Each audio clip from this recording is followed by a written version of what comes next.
Welcome to another episode of Chai and Cabins. We've been on a little bit of a break because of Jen. I'm just kidding.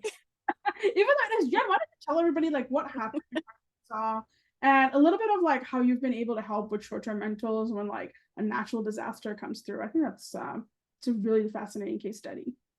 Yeah, so Memorial Day weekend, we had several tornadoes hit the area of Northwest Arkansas that I live in.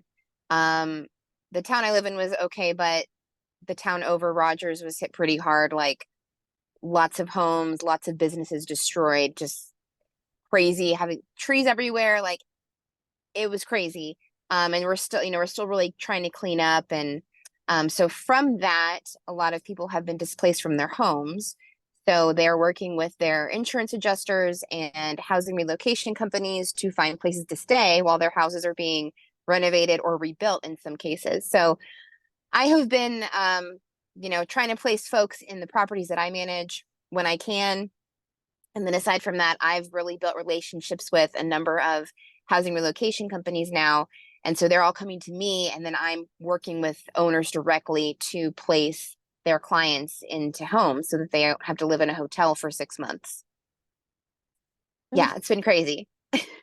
Which actually goes like right into our guest speaker for today, Mike Stone, who specializes in midterm rentals. So we start off talking about that, and then we did this deep dive, which I had no idea about. But anyways, we did a deep dive on insane amenities you can put in your Airbnbs and the ROIs that people are getting, including single family homes that make over $1 million a year on top line revenue, which is nuts.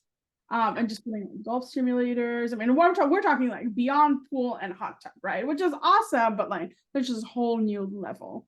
And kind of ended the call talking about just general short-term rentals. And Mike is so well connected. I feel like he knows everybody.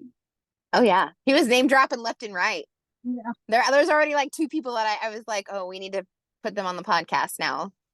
Them on, especially like data analytics and figuring out like which is the perfect property to buy and really zooming in on that.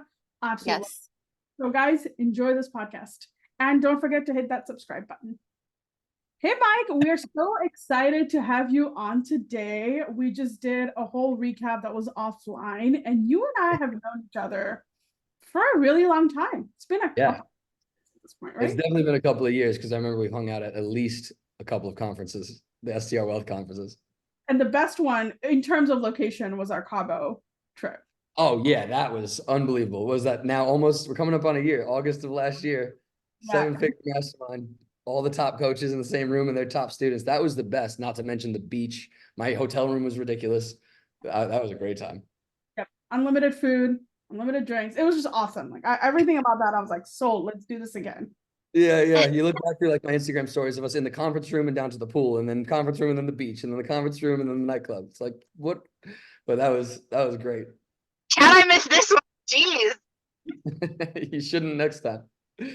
Agreed. So why don't you tell our listeners a little bit about what you do and how you got involved? Sure. So I started short-term rentals, I guess we're coming up on 4 years ago, a little less.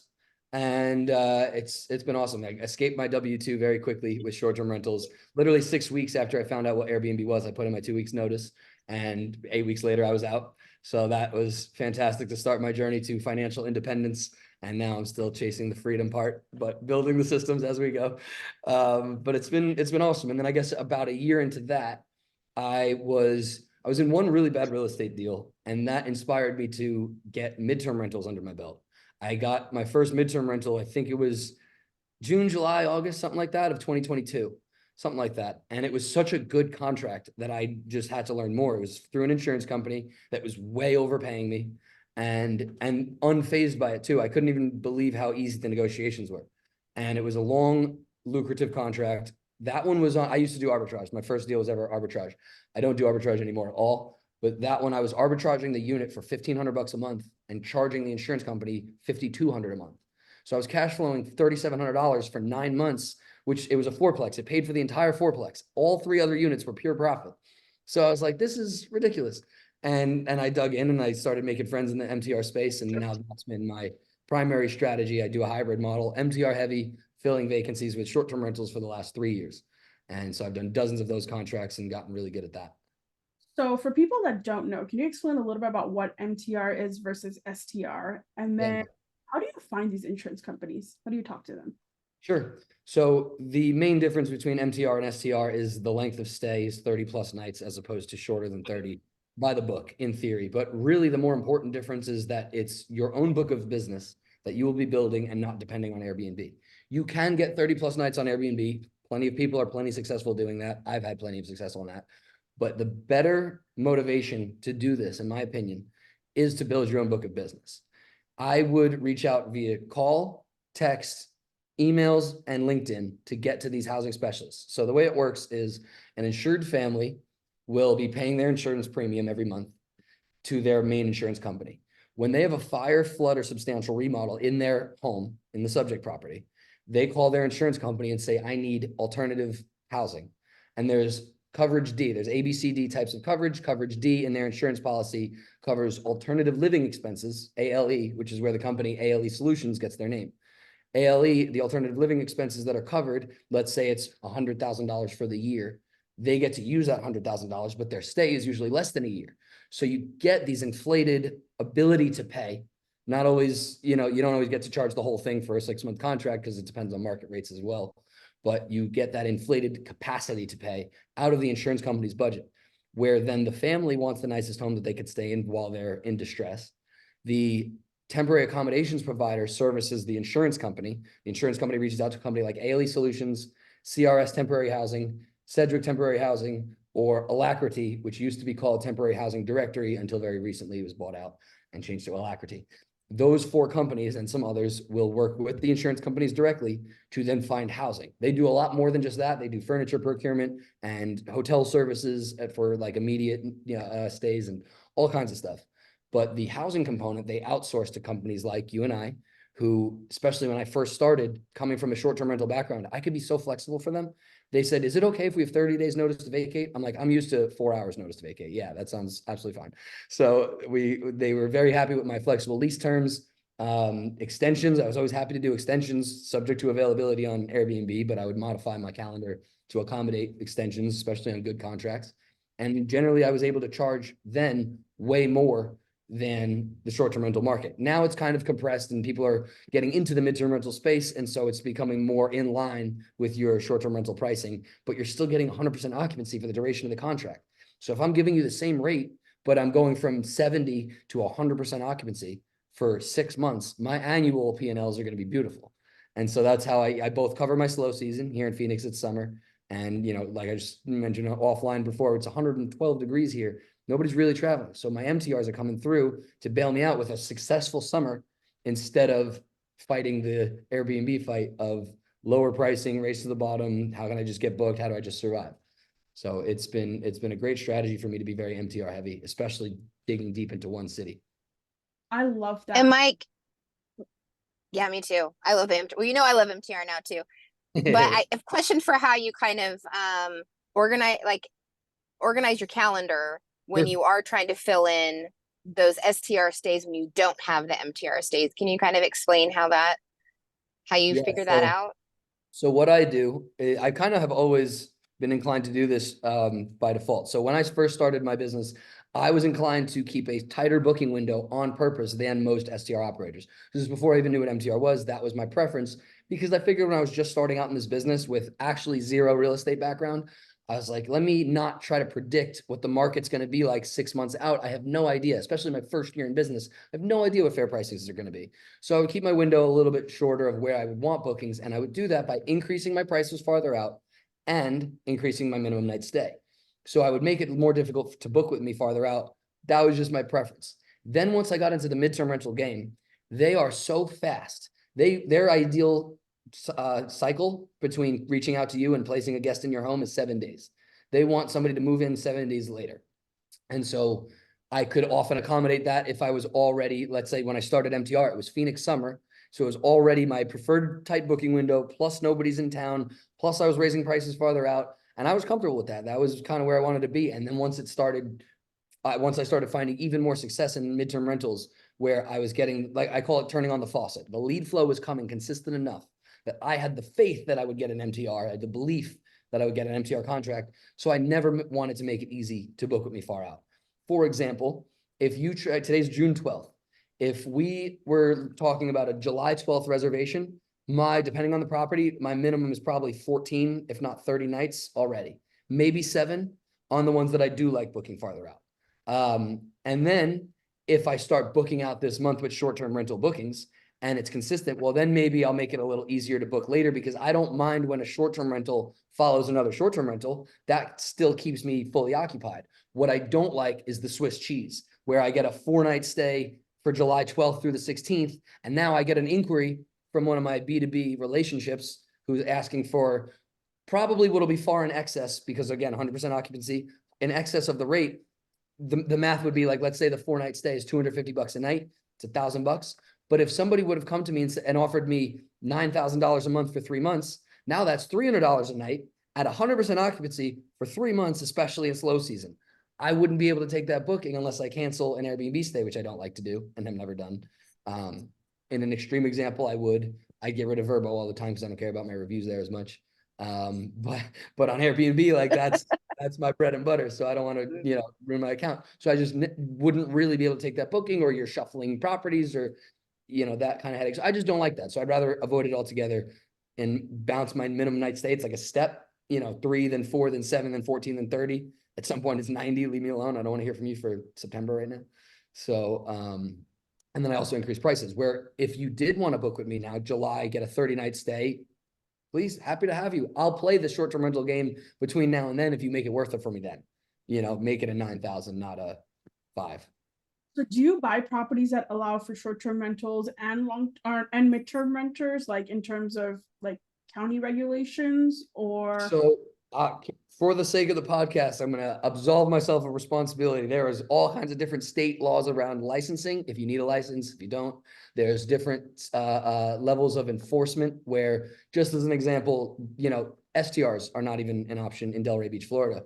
Up to, they have like a 6-month cutoff of what's an STR and LTR and what's not allowed. And nobody's giving anyone a hard time. It's one of those laws that they tack on, where if you get caught doing something bad, they're like, well, you also weren't supposed to be doing this in the first place. So yeah, I would say check your local laws. Don't get me caught up in your either real estate licensing issues, or call the State Department of Real Estate and they'll clarify everything for you.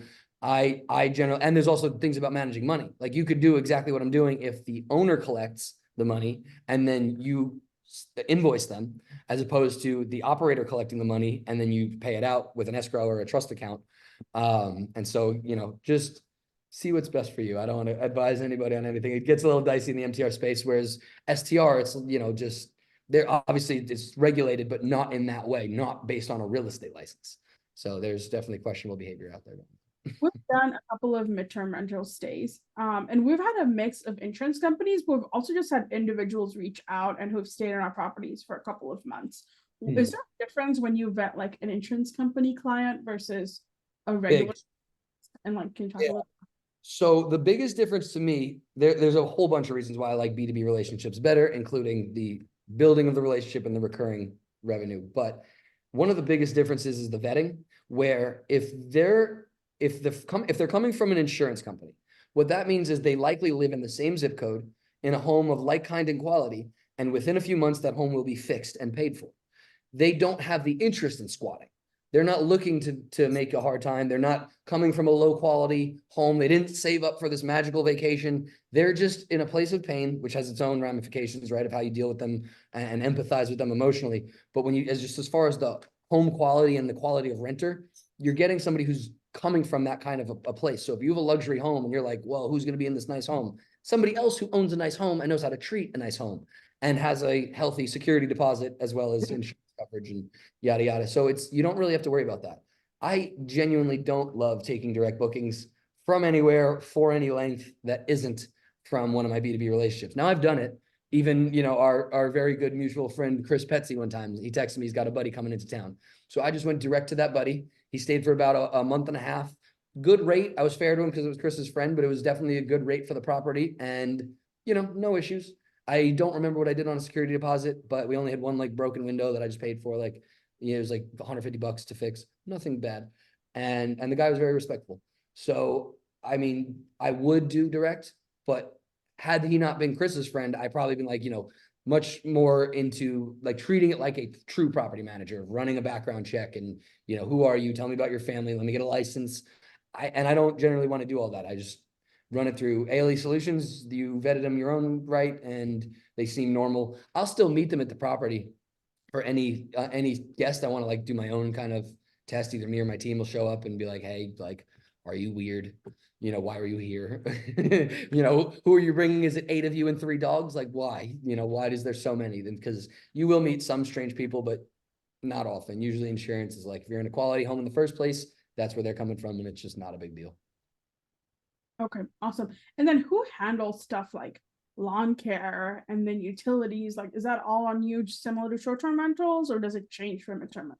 So generally it depends on a couple more things. I know it's complicated, but the core inventory that I manage anyway as a short-term rental, my owners aren't going to suddenly take over for MTR or anything like that. So I got it completely. I got it. It's still hospitality to me. It's, easier on the operations. Obviously it's harder to get the booking in the first place, but it's easier to operate. And so I just run everything. If it's outside my core inventory, well, I guess even in my core inventory, the homeowner would still pay for the things like landscape, or if there's any issues with the guest, like the damages would still end up falling on the landlord, not on me as the host. But I'm there to do the doing, to make sure that doesn't happen in the first place, to fix it when it does, to call whoever I need to call as far as vendors, broken window. All right, we get the glacier and, replace the thing, or the locksmith to fix the thing. No big deal. I'll still manage it. I want it to be as easy as possible for my client. Now, the other way people do it though, is they really hold themselves out as a marketing engine only. Tenant placement, not property management, not property maintenance, not hosting. And so I have a friend, for example, is Christian in California. He even charges less, which I don't, because I do all the full service, but he charges less to just send you the tenant. As soon as you sign contracts, he's got nothing to do with anything. You send him his 10% and he's out. The owner will deal with the tenant, the maintenance, the security deposit, everything. He just found you a lead. And I prefer to be more full service and charge more because I have good systems for all that. So it's easy enough for me to make the extra money and do the extra work and keep it easy for my owners. Awesome. Is this like a long-term rental lease that you guys are signing? Or like, how does that work? Never. I hate arbitrage. I'm out. I'm done with arbitrage forever. So no, what I do is a couple ways to approach it. Jen, I know, is going through this morning with a few different types of relationships between the people involved, where, you could do what some people call reverse arbitrage, meaning you get the contract first, then you get the door, but you sign the lease and then just traditionally sublease. That's not my preference. The reason that's not my preference is because you are then liable for everything as the tenant, a true tenant, an arbitrage tenant. So even though you've shortened your lease window where it's not a 12-month lease, and so it's still better than traditional arbitrage where you're guaranteeing a payment whether or not you make money. I hate that. That's a bad idea for business. The reverse arbitrage, you're saying, well, the guest will only be here for 6 months. I'm only going to sign with you for 6 months and sublease it the entire time. If they extend, the relationship will extend where I'm still just the middleman tenant. And if they don't extend, then I'm out. I don't owe you anything. So it's an improvement from arbitrage, but it's still an obligation that you then owe the landlord everything. And if there's an issue with the security deposit, there's an issue with the rent, there's an issue with anything, squatting, anything goes wrong, you're the tenant, you have the problem. I don't like that. I prefer co-hosting. It absolves me of responsibility. I'm not paying for anything furniture-wise. I'm not paying for anything. I'm there to just service and fulfill the agreement. That's all I do. And so, yeah, I definitely prefer the co-host arrangement. And even if you're going what I call bird dog and get the contract, this is my assignment, now go hunt for it. The contract and then the door. I would still then prefer to co-host, even if what I've done most recently was a flat rate co-host. So it's not a percentage. And by technical definition, it's kind of an arbitrage play because I'm giving them a flat rate and just making the difference. But the difference in my mind, legally speaking, which is not legal advice, I'm just testing something, that's how I write my rental agreements, is that I write myself in as the host. It's a term of art. We know what hosting is. It's hospitality provision. It's receiving phone calls. It's not full-blown property management. I'm not a property manager, real estate license, the whole thing. It's not what I do, but it's also more full service than just, finding tenant and walking away. But for a flat rate, like, okay, this is what you get, this is what I get, but I'll still deal with the guest. All that means though, is I'm not the tenant on paper. So if and when you do have a security deposit issue, you homeowner go after the guest who stayed in your home. I, Mike Stone, have never been in your home. My company, All Star Hospitality, makes phone calls. I'm not there. I did walk the property, but I'm not the one causing the damage is my point. And so you can't come after me for damage. Again, not legal advice, just business advice. That's how I operate in my space. I love it. What does your portfolio look like now? So it's weirder than ever, but we're making progress. It's pretty cool. So I got five right now that are rolling completely normal. I have one that will restart after the owner leaves. He's just doing a owner stay because he's a hockey coach and it's the off season, so he's home. And then we rent it out the other 9 months a year. I got two gorgeous properties. One's both 6-bedroom that needs substantial renovation. So one of them, I'm waiting for the owner to sell her $40 million business. Not a big deal. And when she's done, we will get started with the renovation. And then the other guy, I'm waiting to sign contracts this week. Nothing. But we're working there with a company called STR Cribs that does the luxury amenity build out. So we're doing pickleball, golf simulator, outdoor movie theater, all crazy stuff. So that'll be a crazy property when we're done with that. And then that guy's friend is my other property. We're going to be signing contracts, onboarding, this week. Already has all the amenities from pickleball, basketball, beach volleyball, pool with a water slide. Like, oh my goodness, it's crazy. So indoor movie theater. So that'll be the next one. And then just some MTR bird dog floating throughout. Who's with STR Cribs? Mark Lumpkin's the owner. I partnered with him with Tommy, Sedita, Tommy. So we're basically partnering with him to line up more of these types of things. They got 8 projects going on in Scottsdale right now of these luxury amenity build outs. They're all very similar because it's so ROI driven. It's data driven. They're not going to tell you, let's change the floors because nobody cares. They're going to tell you like, hey, you're looking at this $80,000 golf sim. It has 22 courses you could play. Here's another one for $15,000 with 7 courses you could play. And that difference saves you 65 grand and the people booking your house don't care at all. So, he just saved me $65,000 in that conversation, which is the same thing that David Van Wert told me in Nashville this year at the LCR Wolf Conference. They're like, no, go for the $15,000 sim. Great. Now we will. So that's their spiel. So tell me a little That's bit. cool. Like, What did you say, Rashmi? Interior design, golf stimulator. Your mic muted for a second. What did you say, Rashmi? I'm sorry. You good? No, you're back. Okay, just back up. Okay. And tell me more about like this going all out on Airbnb amenities like pool, pickleball, golf. Like, how do you budget for it? How do you raise capital? How do you predict revenue for something that essentially has never been created before? And how are you determining like what to put in? Like, do I put in the volleyball court or the pickleball court? Like, yeah. I'll tell you, this has been what's been so fun for me for the last few months. And it's been great working with Tristan and Tommy as well, because they're both just great in their own right, from ops and construction and build out. Basically what we did is we sat down at Tristan's really high-end luxury property. It's like a $3 million property or something, does about $1 million a year in revenue. And we're sitting there and we're like, wow, this property is gorgeous. We have golf built into the side of the mountain, 360-degree mountain views, a beautiful pool, all kinds of different crazy amenities inside, including a golf simulator in the garage. And so I'm hanging out. Tommy visited us from Florida to Arizona. And so we're hanging out, the 3 of us, and just doing some work. We're just going to work from home together. But we're sitting in the building and we're like, man, like this is amazing, but I really believe we could do it better. I think the 3 of us have enough know-how from STR Secrets and Mike Sjogren and our own experience and the 3 combination of experiences and relationships that we could probably beat this. So we started looking around, and our first one is actually a great example. We didn't end up getting this particular deal, but this is how we kind of thought through everything. So we basically wrote up a budget of all the sexiest amenities that we could think of. And then we spent some significant time on AirDNA, checking out every comp in the area. What's interesting about Tristan's property is there's not a lot of comps. Nobody's really taken it full throttle like that to that level, especially in that part of town. And the people who do go full throttle, maybe they do it in different ways. Other people have a lazy river, which is also amazing, but not what he has, or a sand volleyball court, amazing, but not what he has. So we made a huge list of all the things that somebody could want in an Airbnb in Scottsdale in particular. Then we started looking at all of the AirDNA data and stripping away the bad data. I hate AirDNA. I think it's relatively awful. But you got to do what you got to do, right? It's our Zillow. So we're working through it and we're pulling away the bad data, adjusting, based on comps, maybe farther away, different part of town, or we even looked out of state, like who else is doing what kind of revenue made sense.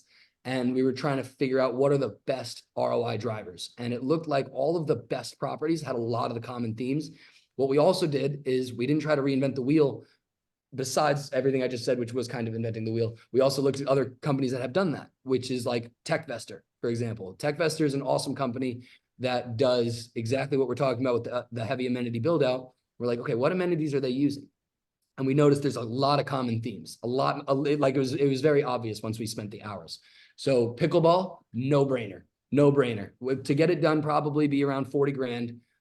We estimated 30 to 50 and we called a contractor. He said 40. So there you go, right on the money.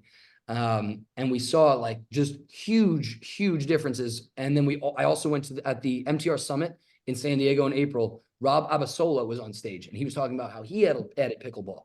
He goes, we were making $50,000 more per year as soon as we added it. It was just a pink pickleball court. And it was like, just such a huge, or maybe it was a couple, maybe like 2 or 3 at the same property. He's done it on multiple properties now. And he was showing us all of them. So it's like, okay, if that's such a big deal. And for some reason in Scottsdale, everyone thinks they're really good at pickleball right now. It's some super big wave of popular or whatever. So that, plus you could always paint it back into basketball or paint it into tennis or whatever. So it still gives you options. So we figured that's a no-brainer. The golf simulator, we looked at Tristan's own numbers on Sojora. How are you truly doing? And we're looking at other properties like that didn't have a golf sim, but did have, other high-end amenities. And he's doing so much better. It's not even close. So again, we're just, looking at the numbers and pulling together a budget, just like you would with any other investment of like, what would cabinets, what would paint, what would this, but we're doing, with the amenity list.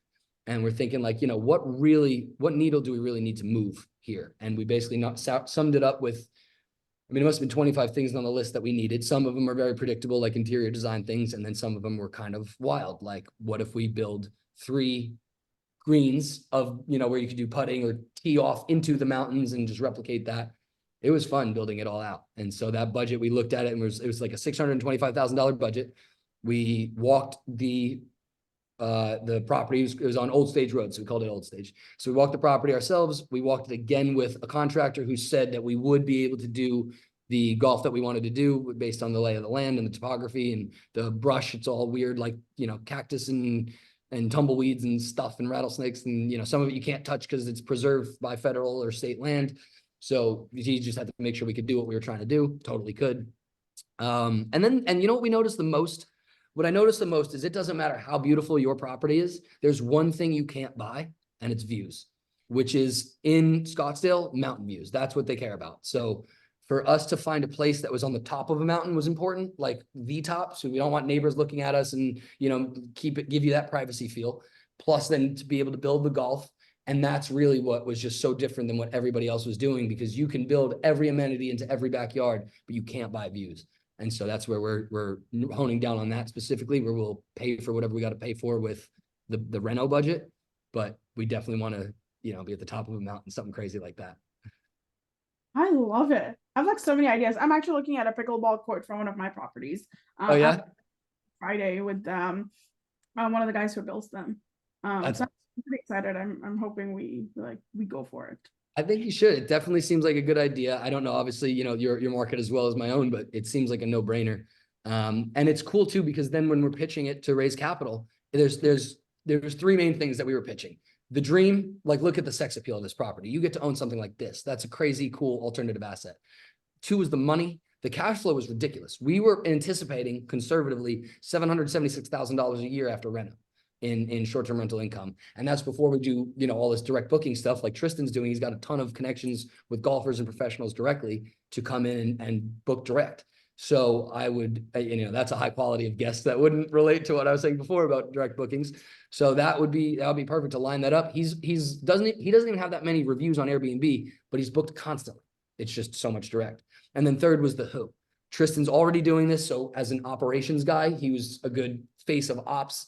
Tommy's got a lot of construction and build out background as well as interior design and things like that. So he was the face of that. And then as far as capitalizing and monetizing, that's where I was just, talking to everybody and trying to pull this whole thing together. And then, and developing the budget and the creative strategy. And then on the back end, Tommy had a client for one of his co-host properties who just has money in his pocket, was looking to invest in the next thing. And so we structured a really cool deal. That guy was going to buy the house cash for 2.37. We would turn him into the bank and give him a 5% return on that money. Plus he would own 45% of the management company. And so he would be the limited partner We would be the general partners, and we would split 55-45 on the management income and ownership. And then we'd buy down the house until we own the house and build our equity that way as well. So everybody would have won. We all would have made a crazy amount of money, and it would have been a lot of fun. Unfortunately, somebody got into that deal with a 2.2 offer the day before us, and we didn't get the deal because they were scared of our extra due diligence. Tommy wanted to ask for 5 more days. Like, we got to get the golf contractors there. And so I was like, so I think we scared them off, but it's okay. There'll be another property. We'll find it. But yeah, we're going to add cold plunge and sauna and, like a whole recovery room, and the garage will be decked out to the nines. Everything is going to be, top notch. Now we just take that same concept and rendering to the next mountaintop. I think you're the second guest to have come on here in the span of like a month that's talk about cold plunges and saunas and like going on. Yeah. It's like it's its own phase, or fad, I should say. I feel like it's winding down now. I don't know. I feel like I've seen Joe Rogan in one too many ice baths, but not so much recently. Maybe that thing came and went. I think there's still a market for it. And I think if you're in a crowded space, like I think that's how Phoenix, like it's crowded, like there's lots of operators. I'm in the Smoky Mountains of Tennessee. There's a lot of operators. So having little things like that, like make you stand out so much more. It makes such a difference.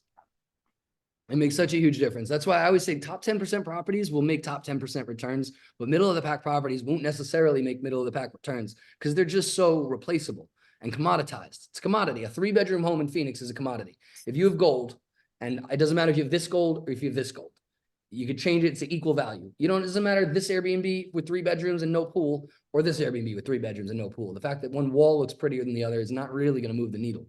So it's, you can't miss at that echelon, but that's where you get into these, super luxe properties, and you're just having a whole different conversation. You're having a conversation about, which amenities have higher ROI, not, how do I get the right wallpaper and do I use a second nightstand? You know what I mean? Like it's just a whole other echelon, and it's way more fun, I think, to make those types of decisions. Not only the guest quality, I like dealing with the investors and doing the capital raise and like, hey, check out this cool project. This is the world I'm having more fun in. I love it. If our listeners want to get in touch with you, where can they find you? Instagram is usually where I'm most responsible about answering DMs. Facebook is a sea of people I genuinely love that I can't actually respond to. I don't have time in my DMs. So hit me up on Instagram at Mike Stone Group, and I can direct traffic from there if you need full service co-hosting or midterm rental insights or whatever it is, super luxe amenity stuff.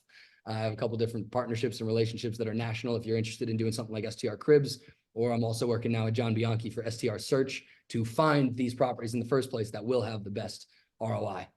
Well, let's talk about that. I've heard a lot about John. Really good things all around. I feel like podcast. But tell me a little bit like what are you guys working on? Sure. Yeah. So he's got a couple things going right now. We partnered together to promote STR Search. STR Search is a full service acquisition company that basically what John does is he's served 160 investors, generally high net worth investors who want to save on taxes more so than create cash flow, but both. And he will find the property and bring you from cash to the closing table. He's got a title guy, he's got a lender, he's got a realtor if you need it. He will find the property based on, he'll narrow it down to like 3 markets that fit your investment goals. And then he'll find the property that has the best ROI. He'll give you the full comp set. He'll show you which amenities would need to be added if it's a value add play as opposed to just turnkey. And he'll give you a full-blown report so you know exactly what you're getting into, and he hands you this property on a silver platter. You come with cash, he does everything else. Now, if you do it through me with the partnership, I will also help you primarily in Phoenix and Scottsdale. I can potentially go outside, but this is my home base market to find the property that actually is going to perform the best. Once we're done with that and we close on the property, that's where we kick in STR Cribs and build it out to meet that standard of what John suggests is the best possible ROI property. And then I would manage it on the back end through All Star Hospitality, my full service co-hosting company. So search in particular is, I mean, to me, it's a no brainer because it's a high ticket. I think it's like $15,000 to do it through John, but John has served 160 investors right now. And of those 160 investors, he's been correct and hit their goals 160 times. So you can't really guarantee anything in real estate, but that's as close as it gets. So I would think to pay $15,000 to get into a better property that's going to make you more than $15,000 back or save you that $15,000, or you put in an amenity that cost you an additional $15,000, but now you're making 50 more a year, whatever it is, like that's what John knows. And so I would just trust him to put you in that position instead of trying to figure it out for yourself, as well as the time that you will save. Trying to comb through the markets. You could look now, you could look at your preferred market, but it takes time. And there's apps, you know, I use an app called STRIQ. They pronounce it Strike. And it helps you find, it overlays Zillow with AirDNA. Helps you find good deals. And you can filter for bedrooms and cash on cash, which is cool. But even then, you still have to go through AirDNA and strip away the bad data and see if you believe it. It's still on you. To outsource it to John, I mean, he's the Airbnb data guy for a reason. He's got you completely covered. There's nothing for you to worry about when he's taking your cash position, analyzing what is best for you in the market, which city, which particular property type, what, you know, your down payment's going to look like, and, you know, how much return you'll get on that, as well as the furniture build out to figure out your actual cash on cash. Does that meet your goals? Some of the high net worth tax oriented investors that he's working with, they don't care. They're happy with 8% because then they're getting appreciation and you know, 6-figure tax deductions. So to them, 8% sounds great. There's other people who are not in that position and they're saying, John, I don't want anything less than 20%. No problem. Let's go find it. So to be able to walk you through that, you don't have to figure anything out for yourself. Even, you know, if you've never been in that space, think of the doctors and the lawyers and all the high earner W-2s who have no interest in learning Airbnb amenities. And why would they? Like, it's such a distraction. So just outsource that, let somebody else feed it to you. And then you can move forward and have complete confidence that you're going to get the returns that you expect. That is awesome. I love it. That is awesome. We need to have him on the show. I would highly recommend that. I could put you in touch if you guys want. I think he would have a lot of really cool insights. He gives away a ton of free education on how to run properties and how to analyze it, how to assess the amenities in the first place. And he's just got a great network and a great team. It's been a pleasure working with all of them. So I definitely do recommend you guys and anybody listening to this, get in touch and see if he can help you find your next property. If so, hit me up at Mike Stone Group on Instagram, and I will send you the specific calendar link to use to get in touch with John, and just free consultation. See if, you know, if it makes sense for you to invest this particular way. This is awesome. Thank you. I love it. A pleasure. Thanks, Mike. Good fun. I appreciate you guys having me on the show. It's always good talking to you guys and catching up. Like I said right before we got started offline, I've been following you guys' business since we met in Short-Term Rental Secrets 3, 4, whatever years ago now. And it's awesome watching you guys succeed. I aspire to be like you both. I appreciate your time and thank you for having me on this podcast.